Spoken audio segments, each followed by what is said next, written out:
Conexão Sapiens. A ciência desvendando você.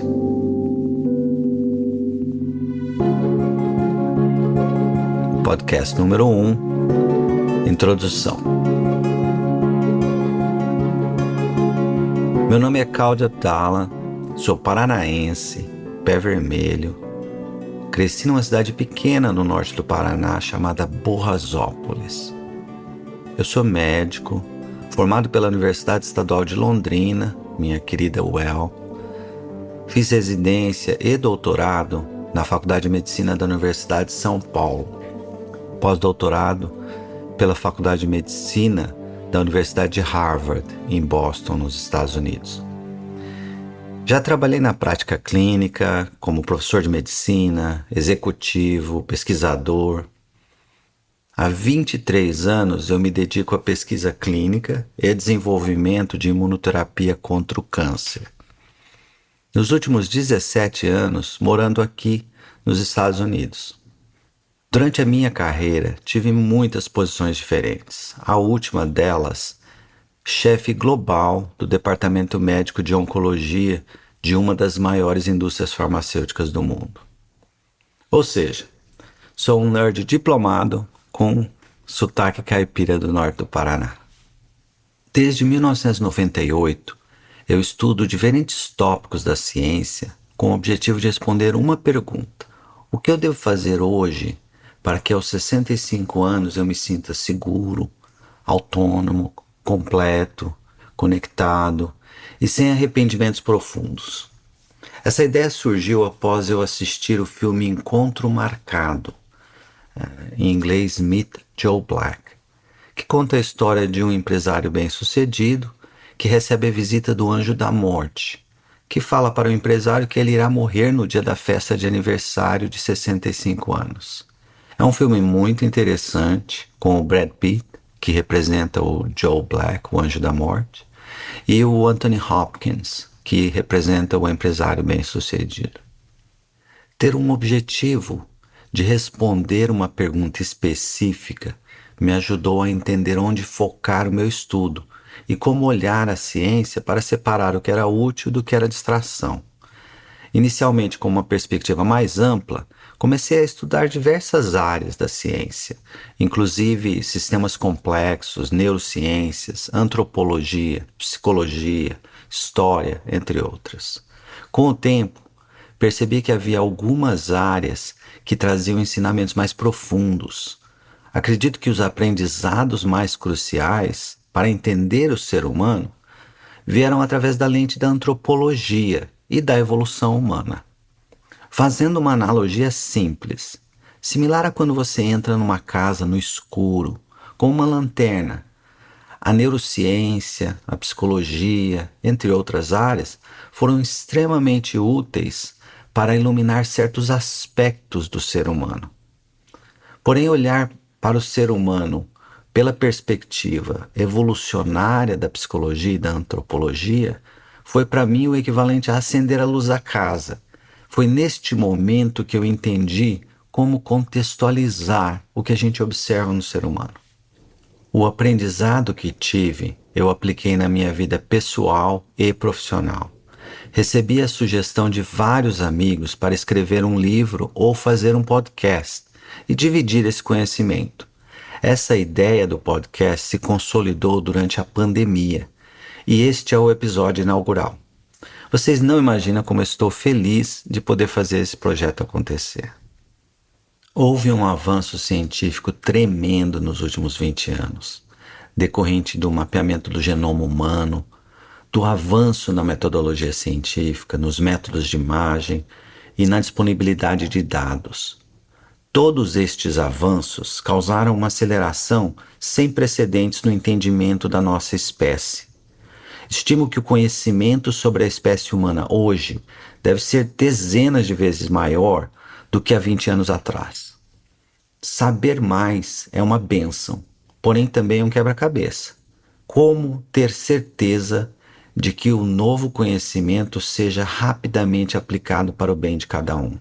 Como você pode agir para ter certeza que não está perdendo uma oportunidade?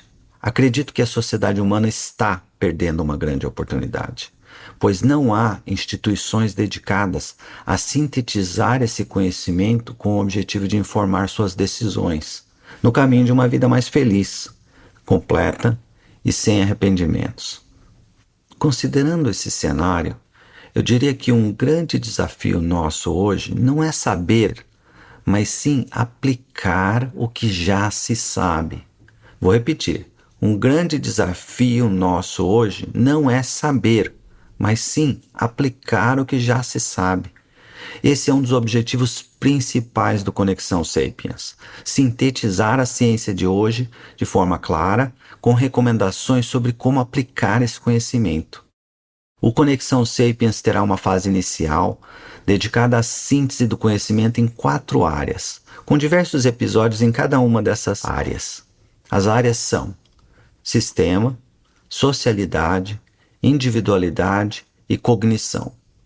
Após concluir a fase inicial de síntese da ciência, iniciaremos uma segunda fase dedicada a ações específicas, com recomendações baseadas em evidências, como estudos randomizados e/ou meta-análises.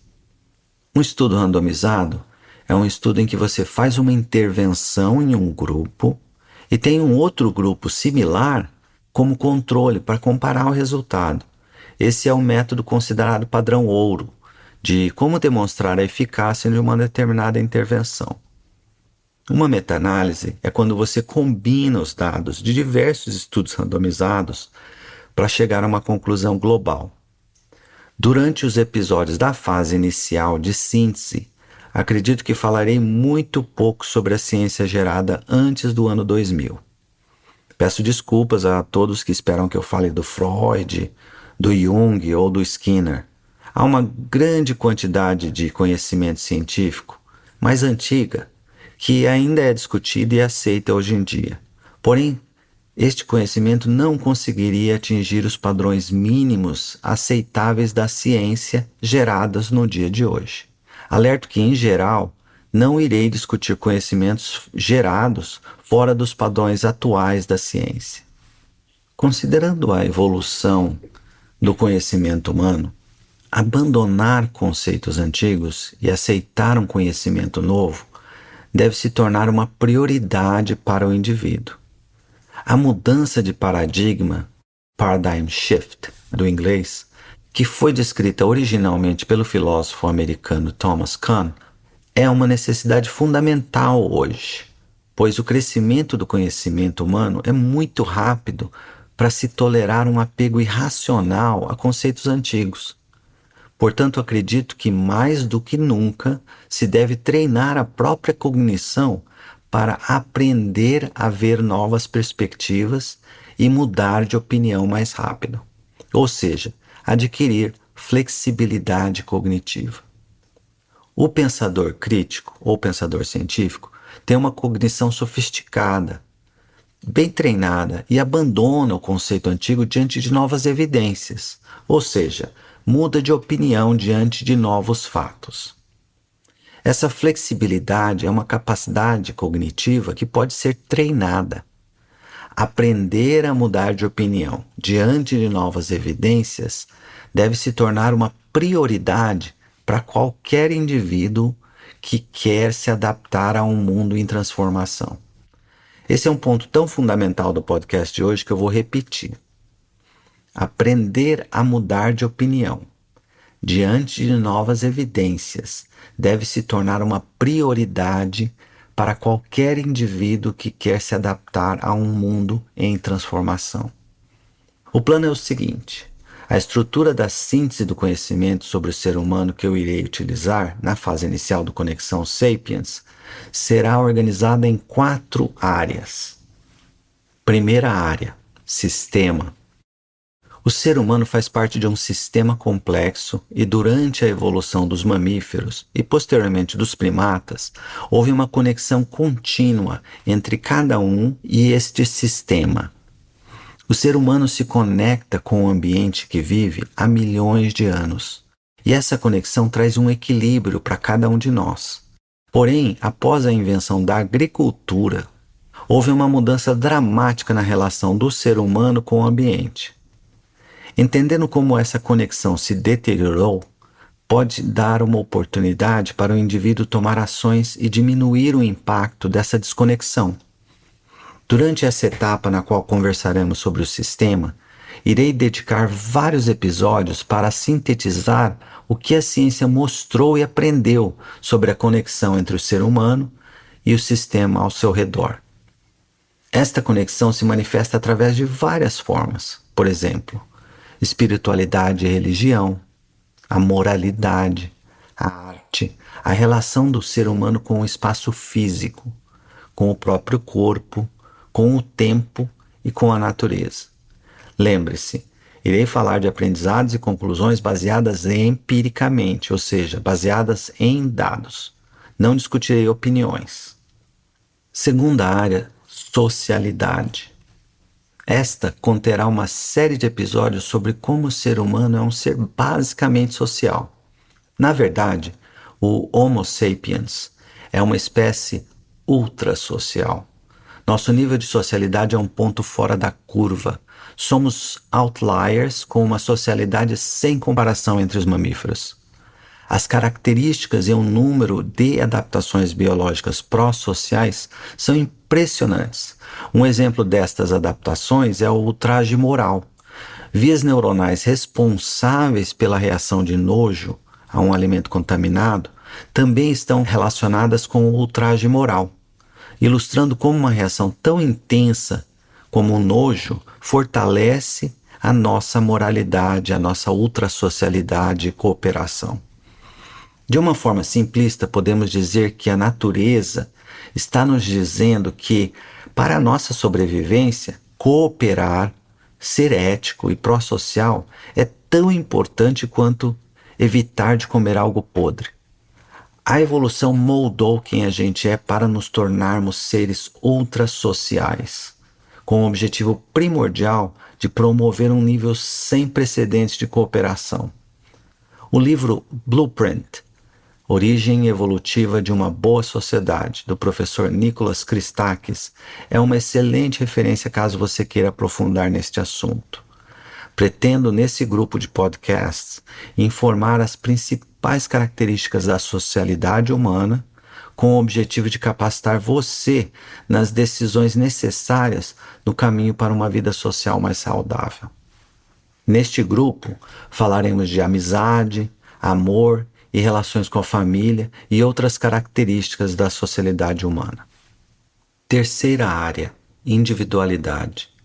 Apesar do ser humano fazer parte de uma espécie ultrasocial, cada um de nós é diferente e único. Isso é uma característica muito importante da nossa espécie, pois fomos moldados em uma espécie ultrasocial, mas cada um deve desenvolver uma individualidade própria para criar uma sociedade diversificada.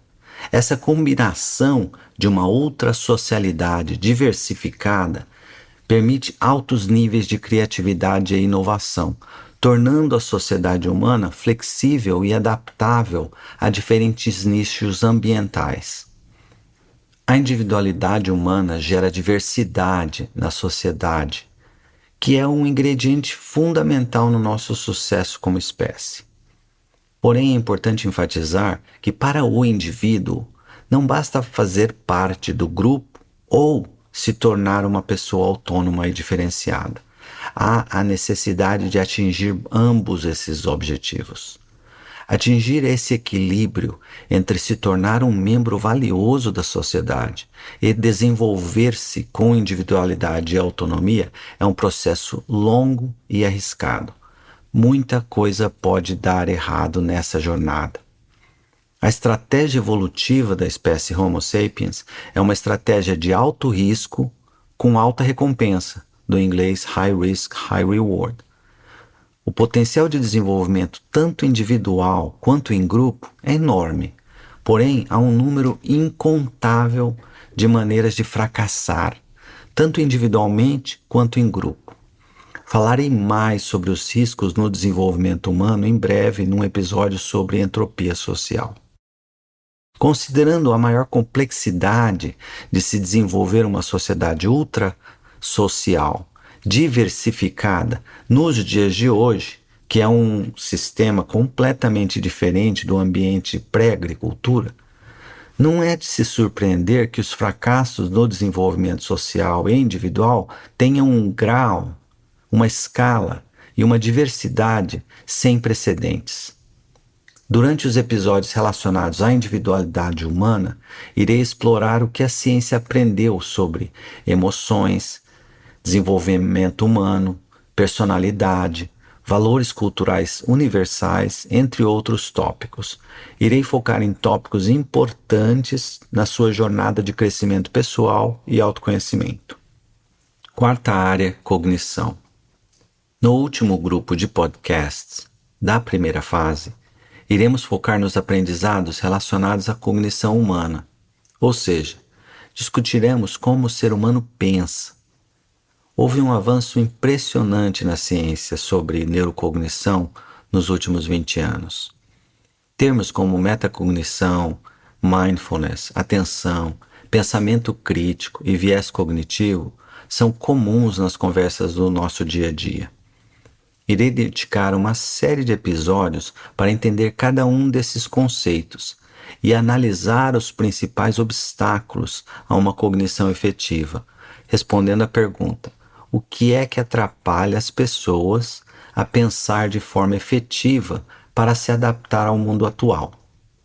Esta conversa será baseada em vários tópicos, tais como causas de vieses cognitivos, cognição social e coletiva, técnicas de desenvolvimento de metacognição, principais obstáculos para o aprendizado, entre outros. O objetivo final será capacitar você a pensar melhor. Um dos pontos que eu gostaria de enfatizar nessa discussão inicial é o conceito de equilíbrio. A homeostase é a estabilidade orgânica interna, atingida pelo equilíbrio das funções fisiológicas. Por exemplo, caso você esteja num ambiente quente, a sua temperatura corpórea aumenta, você irá dilatar os vasos sanguíneos da pele, começará a suar para perder calor. Qualquer desequilíbrio dentro do nosso corpo desencadeia ações fisiológicas que buscam reequilibrar as nossas funções e sistemas. Este equilíbrio constante é chamado de homeostase. A alostase é o equilíbrio que deve ser feito diante de situações previsíveis.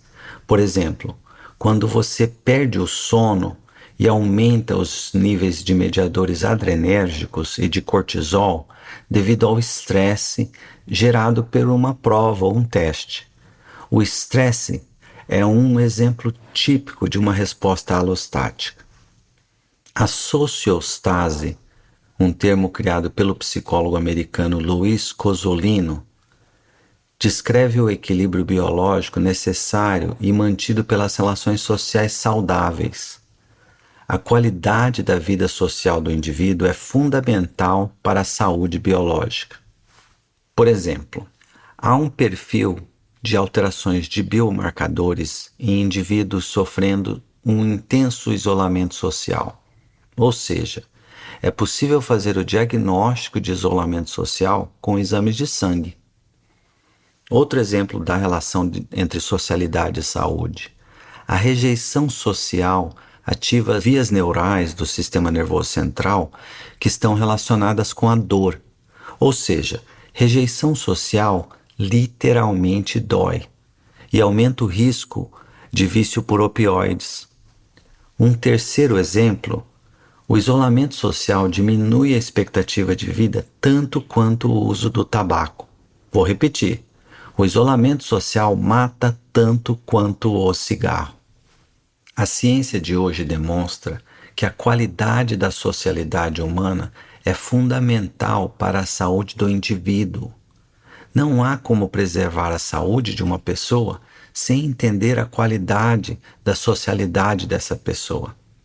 Infelizmente, esse ponto é muito negligenciado pelas nossas organizações médicas. Caso você queira se aprofundar neste tópico, veja as iniciativas da brilhante pesquisadora americana Juliane Holt Lundstedt. Irei dedicar vários episódios a esse tema. Por último, gostaria de propor hoje a criação de uma palavra nova, sistemiostase, que seria o equilíbrio entre o ser humano e o sistema complexo do qual este indivíduo faz parte. Este equilíbrio também impacta na saúde humana, mais a respeito deste tema nos próximos episódios da primeira série. Alguns poréns, contudos e entretantos. Por vezes, falarei da evolução humana dando a impressão de que há uma decisão lógica ou uma ação intencional no processo evolutivo. Gostaria de destacar que isto é só uma característica da forma como eu descrevo, com o objetivo de tornar os conceitos mais claros e concisos. As evidências científicas de hoje demonstram que a evolução moldou as espécies existentes através de eventos aleatórios, que ocorreram no decorrer de 4 bilhões de anos. A teoria da evolução, inicialmente descrita pelo cientista Charles Darwin, é uma das teorias científicas com maior volume de evidências. E, na minha opinião, ele foi o cientista mais importante de todos os tempos no que tange o entendimento da natureza do ser humano. Não há soluções mágicas que são aplicáveis em todas as situações, todo o tempo e para todos. O crescimento pessoal é gradual, dinâmico e individual. Minha intenção é construir uma base teórica sólida e sistematicamente identificar problemas e recomendar ações para gradualmente apoiar o seu crescimento. Portanto, uma vez que concluirmos a primeira fase, que caracteriza o alicerce teórico, irei passar para uma fase posterior, onde iremos explorar intervenções para situações específicas em cada uma destas 4 áreas.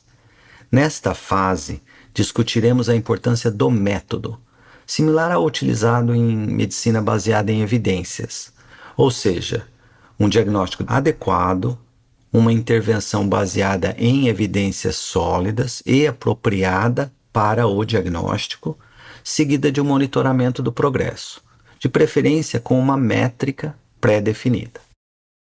A forma como descrevo o meu entendimento da ciência de hoje é simplificada, contém muitas extrapolações, generalizações e conclusões pessoais. Também contém todos os vieses inerentes à minha experiência. Toda síntese de um grande volume de conhecimento é necessariamente limitada e simplificada. Tentei o meu melhor nesta síntese e espero que seja útil e efetiva. De certa forma, a ciência sobre o ser humano, principalmente a antropologia, é como uma investigação criminal sem testemunhas. Tentarei construir um cenário hipotético do que aconteceu, baseado nas evidências objetivas deixadas na cena do crime. Também vale a pena relembrar que tudo que eu estou afirmando pode ser desafiado e provado falso diante de novas evidências.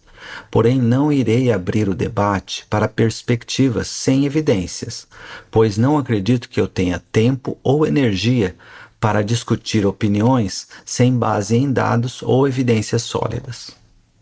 Cada episódio da Conexão Sapiens será denso em conteúdo e não foi desenhado para ser escutado rapidamente ou com atenção parcial. Há muitos conceitos novos, de áreas diversas, descritos sucintamente. Portanto, sugiro a você ouvir, consultar referências se necessário, refletir nas ideias e informações discutidas e depois ouvir de novo para assegurar o aprendizado. Você não precisa concordar com o que falo, mas espero sinceramente que você entenda o que eu disse. Para tanto, irei refinar a metodologia de como desenvolver esses podcasts ao longo do tempo, buscando uma melhora contínua na clareza das ideias e conceitos. Se você me perguntar qual é o sentido da vida, o cientista Coude fica perfeitamente feliz com a resposta de que a vida não tem sentido e é apenas o resultado evolutivo de uma série aleatória de eventos que aconteceram nos últimos 4 bilhões de anos. Eu também argumentaria que qual é o sentido da vida é a pergunta errada. A pergunta que pretendo responder no Conexão Sapiens é a seguinte: para qual propósito um membro da espécie Homo sapiens foi forjado durante os milhões de anos de evolução? A minha resposta para tal pergunta é bem diferente e baseada em uma montanha de evidências científicas. O design de um membro da espécie Homo sapiens aponta para os objetivos de desenvolver-se individualmente em uma pessoa diferenciada, autônoma e valiosa, cultivando laços sociais profundos de amor e amizade, formando um grupo ultrasocial, cooperando, cuidando, aprendendo e ensinando, para chegar ao final da vida com a missão cumprida, conectada com o sistema ao redor e com um profundo sentimento de pertencimento, do inglês belonging. Busco descrever os princípios mais profundos da nossa espécie, que, quando aplicados no decorrer de anos a décadas, irão propiciar uma grande festa de despedida, na qual você poderá convidar o Joe Black sem medo ou arrependimentos. Estas 4 perspectivas, a conexão com o sistema, a socialidade, a individualidade e a cognição, permitem entender como e onde as características do design humano se manifestam, capacitando decisões mais bem informadas para o nosso desenvolvimento pessoal e social. O meu plano é manter pelo menos 2 episódios por mês, cada um com 20 a 30 minutos. Por favor, me enviem sugestões, críticas construtivas e perguntas. Para concluir, caso você ache que este é um assunto que vale a pena, por favor, se inscreva, espalhe essa notícia. Tem um novo podcast, Conexão Sapiens, a ciência desvendando você. Um grande abraço do Couch.